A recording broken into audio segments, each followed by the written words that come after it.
It's first time hearing you. How did you get into becoming the editor in chief of Entrepreneur Magazine?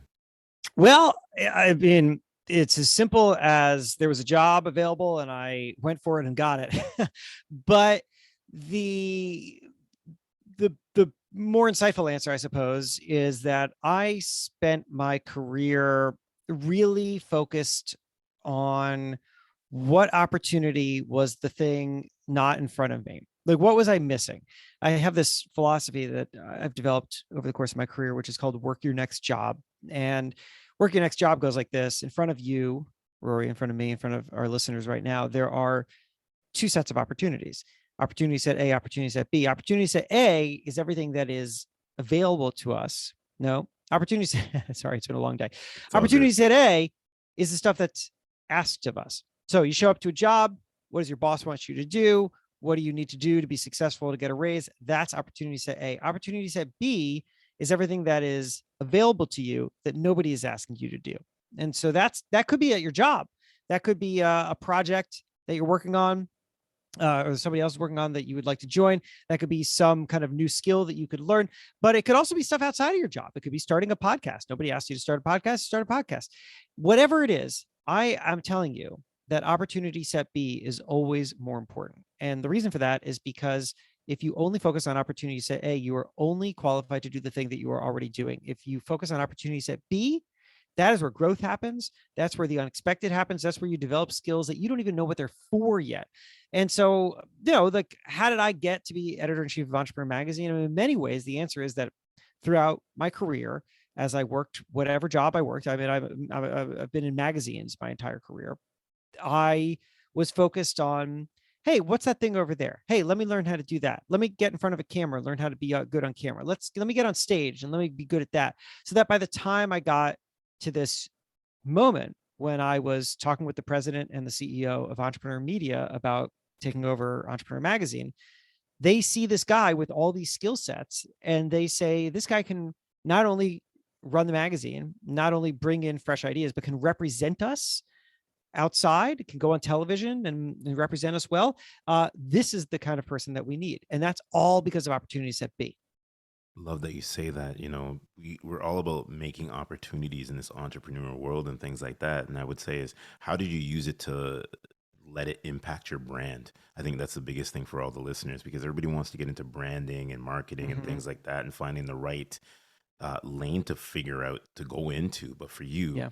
how did you use it to impact your brand now as a podcaster and things like that? So we're talking personal brand rather than Personal brand, entrepreneur. yeah. Yeah. So I I have had a approach throughout my career, and I guess let me kind of explain my ecosystem so you know what I'm talking about. So right now, I'm the editor in chief of Entrepreneur Magazine. That's not a company I own, right? That's a job that I work, but I also have a production company called Hey Pfeiffer Productions that produces a whole bunch of stuff. So I write books. I've got a book coming out in September called Build for Tomorrow. I host two podcasts, Build for another one, same name, Build for Tomorrow, and also Problem Solvers. I write a newsletter that brings in a nice amount of revenue. I speak and I do some television development and have a number of I advise on some startups, and so anyway, so it's a lot of stuff. And the way that I have built this and the way that I've pursued it with a mindset towards opportunity and opportunity set B in particular is I've thought to myself, where should I be? Where do I feel like I have the raw skills and the interest and the enthusiasm to explore into new spaces and see if I'm any good at it? And I think that it's just worth trying. Doesn't mean that you're going to be good. It doesn't mean that it's going to stick. I've certainly pursued paths that took me nowhere, but I am interested in seeing where my intersections are between what I am good at and what I am interested in. What am I good at and what am I interested in? And I want to constantly test things against that intersection. And, that's led to all sorts of interesting stuff. Sometimes I do things and I start out doing them just because they seem interesting and fun and possibly worthwhile. And then I constantly ask this important question of them. The important question is, what is it for? What is it for? I have to know the answer to that question. And the answer to that can change. I'll give you an example. The podcast that I host called Build for Tomorrow. So, what is it for? Well, I'll tell you what, it doesn't make me a lot of money. I mean, it's got a nice listener base. Like, it's got a nice, substantial listener base. They're enthusiastic. I hear from them. I love making the show, but it's a very complicated show to make. It's not a conversation show like this. It's a produced show. It takes me a month to make every episode. Each show is about the surprising solutions to our most misunderstood problems. And so I'm interviewing lots of people. I'm writing like a 8,000 word script. It's tons of work. Once a month, I can get these things out. Slow going. What is it for? Well, I'll tell you what, at the very beginning, what it was for teaching me this new medium. It was for getting me comfortable on mic, getting me to understand audio editing, getting me to understand a different kind of format of writing. Just the process of doing it, it was worthwhile. Then once I got all that, what is it for? Have to ask it again. Well, it became an opportunity magnet. That's what it was for, because lots of very impressive, successful people were listening to the show and they were reaching out to me, and I was starting to build relationships with them that were useful in lots of different ways. All of that was because of the show. So even if the show isn't making me lots of money on advertising revenue, it's an opportunity magnet. That's amazing. Now I also see it as an IP factory. So I make the show. It takes me a lot of time. I come away with all sorts of insights, great stories. Those stories are things that I share on stage where I get paid.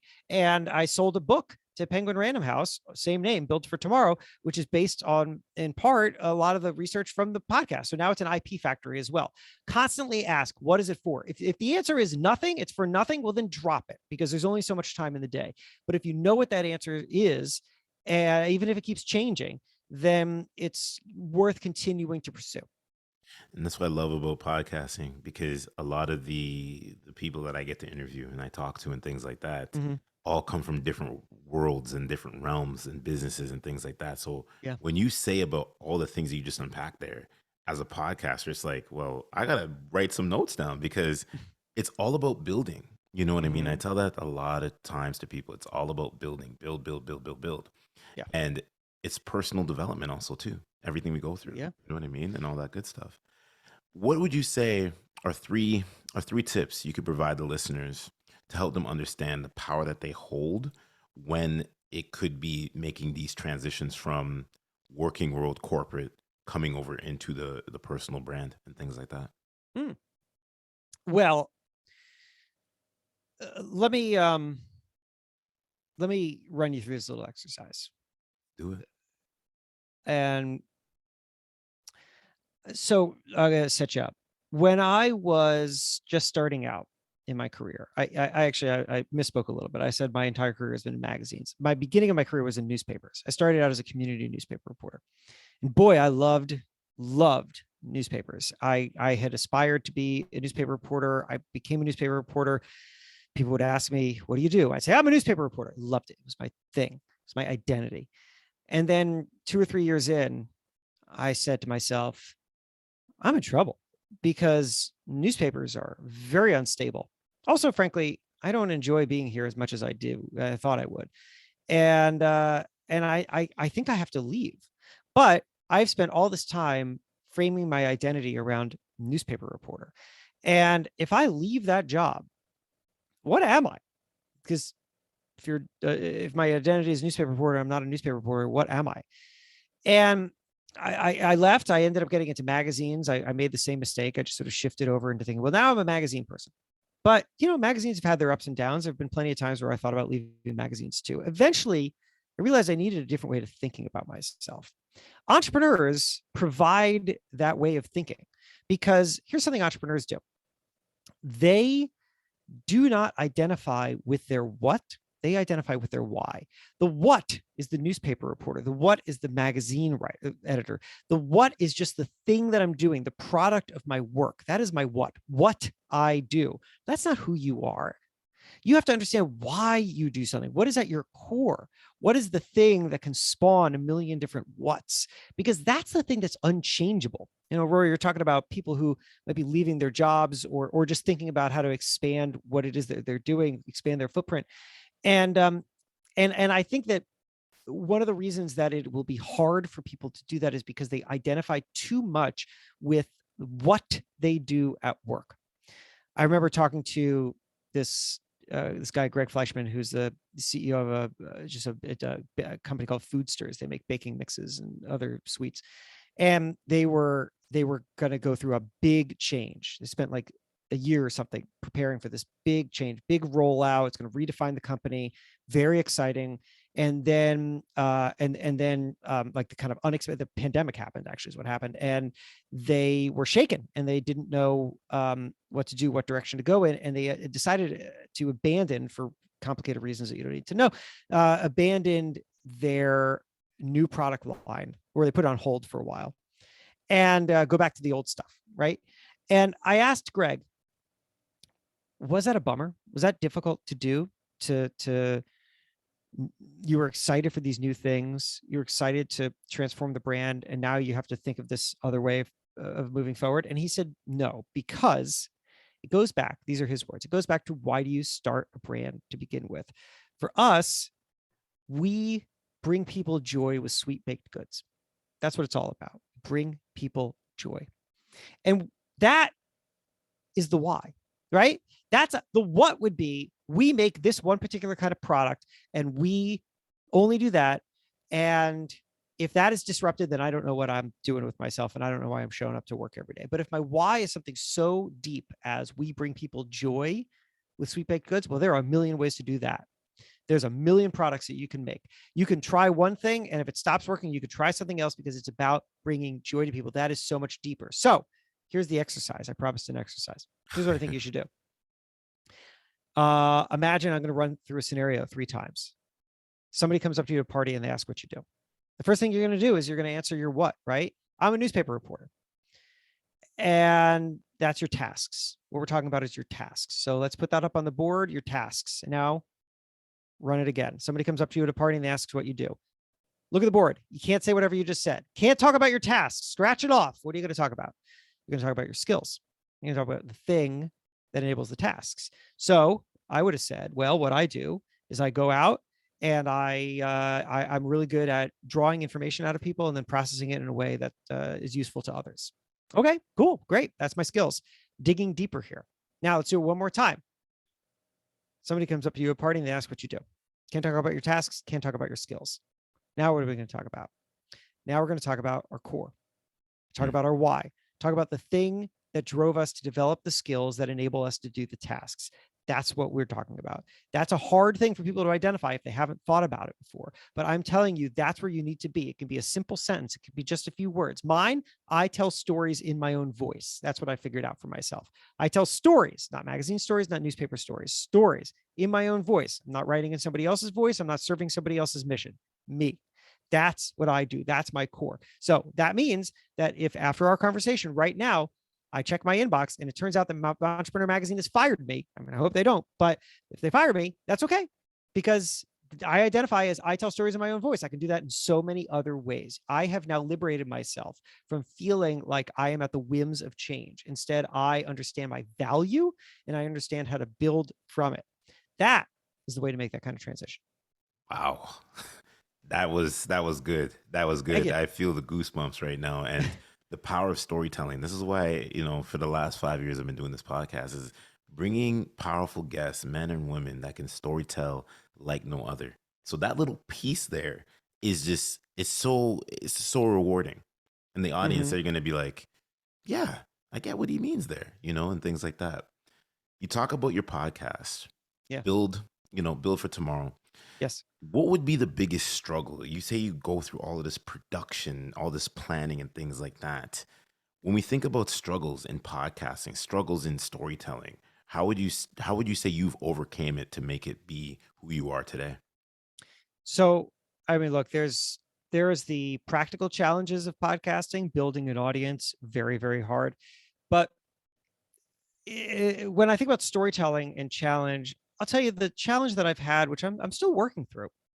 But I think you just work through it live. You put things out into the world, you see how people respond. What I'm working through is, how do I make this as relevant to people as possible? Um, I I had a really fascinating evolution with this show. So it started under a different name. I started the show, it was called Pessimist's Archive. It was an archive of pessimists. The idea was each episode would look at why people of the past feared and resisted the things that today we love. So I did an episode, for example, about why there was a absolute national moral crisis over the teddy bear in 1907. I did an episode about why musicians used to hate recorded music. Like just there's just endless varieties of this. Why 500 years of governments tried to ban coffee, and I just thought of it as a fun, esoteric show that scratched this curiosity that I had. And then years into it, I hired a company called Pen Name Consulting to help me grow it. And one of the things they did was their audience insights head, this woman named Rochelle DeVoe, surveyed and interviewed my audience. Like she did a big survey. She got people on the phone. She talked. She had a million questions in a very strategic way, right? Like I don't exactly understand how she does her work, but she does it fantastically. And anyway, came away with these amazing, amazing insights. And one of the greatest insights was that why did people say that they listen to the show? The answer, they said, was because it helps them feel more resilient about the future. Didn't expect that. I thought I was reaching history fans. I wasn't. I was reaching people who were curious and who were thinking about the future for themselves and who were taking inspiration from these stories. And I thought, well, that liberates me, but it also forces me to make some changes. Right? The name Pessimist Archive doesn't reflect that anymore. So I rebranded the show, Built for Tomorrow. I shifted the kinds of stories that I told so that it wasn't just these repetitive ideas of old fears, but now it was more of like, what do we misunderstand now that reflects a way in which we misunderstand change? And that can be anything. Like I did an episode about participation trophies. There's that narrative we have now about how participation trophies are ruining children. We've given participation trophies to these kids, and now the younger generation doesn't work hard. Blah blah blah. That's all. If you look at the history, which nobody does, if you look at the history, that's nonsense. We've been giving participation trophies for 100 years. Participation trophies were invented in the 1920s. So that just can't be true. So what can we learn from that? And and now I made that shift, and I listen to my audience and I see what they react to. And I realized just recently that I was missing one additional step. And the additional step was solutions, not just talking about why not to fear something, why not just talking about how to be open to the future, but how to identify solutions to problems that can help us all move forward. So the last couple episodes, I've taken this shift where I took all the insights that I learned before and the storytelling and the same like energy and research, but I've added this element of solutions to it, and I'm seeing people really love and respond to it. And this is not stuff that I could have ever figured out at the beginning, right? I have to understand who my audience is, what they want, and what they want more of, and how I can be as relevant to them as possible. Because I am asking, and all of us, any of us who are ever creating something, we are asking people for their absolute most valuable resource, which is their time. And we better be able to pay off on that, because otherwise we're just not being fair to people, and we're not being fair to ourselves.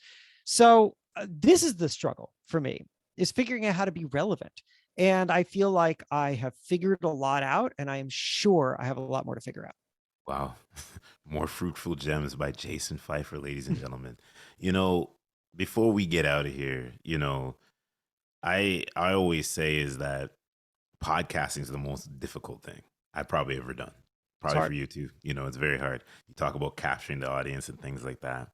You're about to capture the audience on a grander scale, right? Podcasting is Yeah. podcasting. But when we think about that book, Mm-hmm. September 6th, 2022, That's right? it.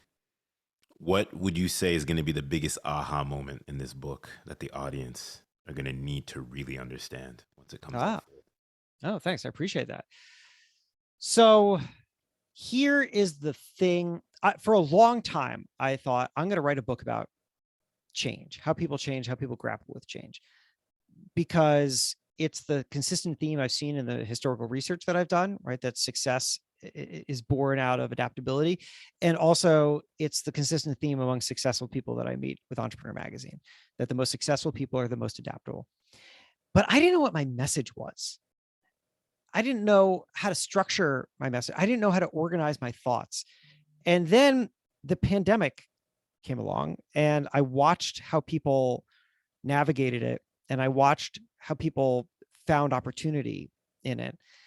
And I came away with this theory. And the theory is that change happens in 4 phases. The first is panic, and then adaptation, and then new normal, and then wouldn't go back.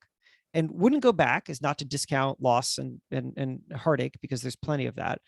But it is to say that the successful people that I have met have all, whether they were looking for it or not, whether they wanted it or not, went through some moment of great change. And on the other side of it, they said, I have found this new thing that is so valuable to me that I would not want to go back to a time before I had it. And getting there is not easy. And I decided to structure the entire book around how to get there. How do you move through panic quickly? How do you adapt faster? How do you build a new normal? And how do you get to wouldn't go back? How do you even recognize it? What do you do with it? And I'll tell you something, that framework, not only did it help me write the book, but it also just helped me communicate. I would meet people like speaking agents and talent agents, and I would tell them this tale of the 4 phases, and they would say, I understand that. I understand how to sell that. I understand the audiences that want that. Right? It's not enough to just have a jumble of ideas. You have to understand how to present it, how to structure it in a way in which people are going to remember it, in which people are going to be able to move through it, in which people know what on earth the point is. What is the thing at the end of this message that someone's going to be able to take away? That's wouldn't go back. So that's the thing that I hope people get from the book, which again, as you said, but I'll repeat, I appreciate it. It comes out September 6th, but you can pre-order anytime. Just go to Amazon. Build for Tomorrow is what it's called. And I hope it does help people get to wouldn't go back. We all will have a lot of wouldn't go backs throughout our lives. Hear you. Totally hear you. Is there gonna be an audiobook coming for that to also too, or Yeah. There will. I haven't recorded it yet, but I'm on deck to record that myself. I've heard from lots of friends who have written books and recorded their own audiobooks that it sounds really fun. And by the end of it, you were like, "Why did I sign up to do this?" But I, but I haven't done that yet, so I'm looking forward to doing it. no? Definitely, Jason Pfeiffer. You're a brilliant man, and I appreciate that. where can everybody check out the podcast? Where can everybody check out all your great work and things like that? Yeah. So, well, those words, build for tomorrow. That's both the podcast. You can find it. And also it is the book, which is coming. So check that out. And then I'll offer 2 other things. One, social media is Hey Pfeiffer, HeyFeifer. But if you go to my website, jasonfeifer.com, JASONFEIFER.com, and you click free training, what you will get, you'll see it. You can't miss the button.